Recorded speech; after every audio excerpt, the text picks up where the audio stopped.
Invictus the unvanquished Toastmasters shudder.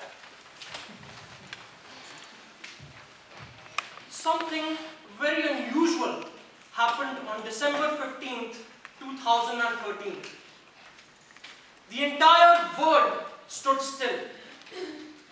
Leaders from all around the world, and I do mean all around the world, presidents, kings, queens, priests, sheikhs, they all came to pay their respects to one man. They came to the funeral of one man who many regard as the greatest man who ever lived. This man's name was Nelson Mandela, and he transformed South Africa from a global villain to an international superstar player. Who was he? How did he do it? And what can I learn from his life that will help me become a better human being? Ladies and gentlemen, Toastmasters and guests, today I stand before you to answer these questions. Today I stand before you to uncover the enigma that is Nelson Mandela. If you decide to Google him, you will find that Nelson Mandela is very famous for his struggle against apartheid. Apartheid was a practice in South Africa by which whites were considered superior and blacks were considered inferior. Blacks were not allowed to vote. They were treated as second-class citizens. And Nelson Mandela is very well known for overcoming this brutal and oppressive regime that deprived and demeaned his fellow Africans. He is very well known because he became the first black president of that country. To some people, he is a man of myth. To some people, he is a man of legend.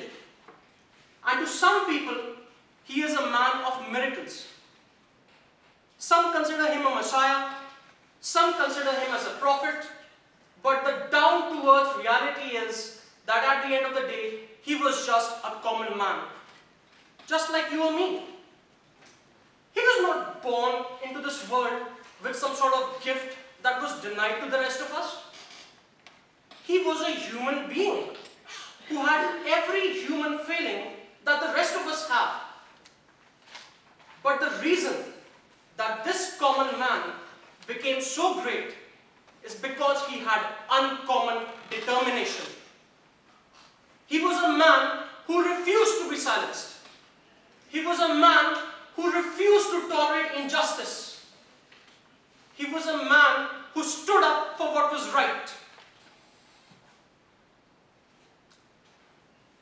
One of the reasons that this man was so great was that he preached the principles of forgiveness and compassion. Now, just to be clear, preaching these principles and practicing these principles are two very different things. Let me give you an example. When India gained her independence, the British left us. We no longer had to deal with them. But in the case of South Africa, when apartheid was lifted, these people still had to live with their oppressors. They still had to coexist with the same people who had deprived them, who had demeaned them, who had killed their friends, and who had imprisoned their family members. Do you think that you could have forgiven them? Could you have forgiven them? What about you? Could you have forgiven them? What about you? I couldn't. I couldn't have forgiven them. But Nelson Mandela was better than that. This situation could have easily ended in a bloody civil war. But Nelson Mandela vouched for peace. He chose the path to heal the wounds of the past. He chose to take responsibility so that blacks and whites could coexist together as equals. Where others would have chosen vengeance, he chose forgiveness. And the reason that I'm bringing this up today is because in today's world of divide and rule politics, where we are only too familiar with our leaders demonizing the people of either one religion or discriminating against the people of another state, we could use a person like him. We could really use a leader like him who does not address us as Hindus, Muslims, Sikhs or Christians, but rather as Indians.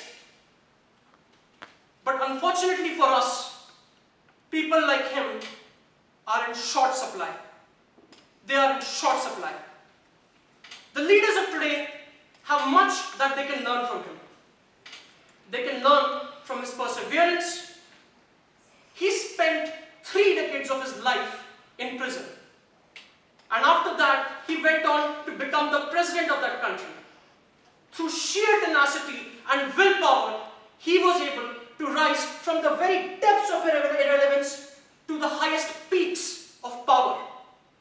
The leaders of today can learn from his bravery, because whether it is 1940, or whether it is 2014, there are very few people who have the guts to stand up for what is right.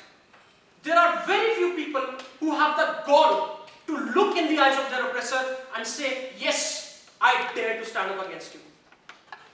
Ladies and gentlemen, today my goal is not to win this competition. That is just my secondary objective. My primary objective is to vindicate this man. My primary objective is to give him a tribute that he deserves. As a Toastmaster, I strongly urge you to study about him. Not only will he teach you how to become a better speaker, not only will he teach you how to become a better leader, but he will also teach you how to become a better human being.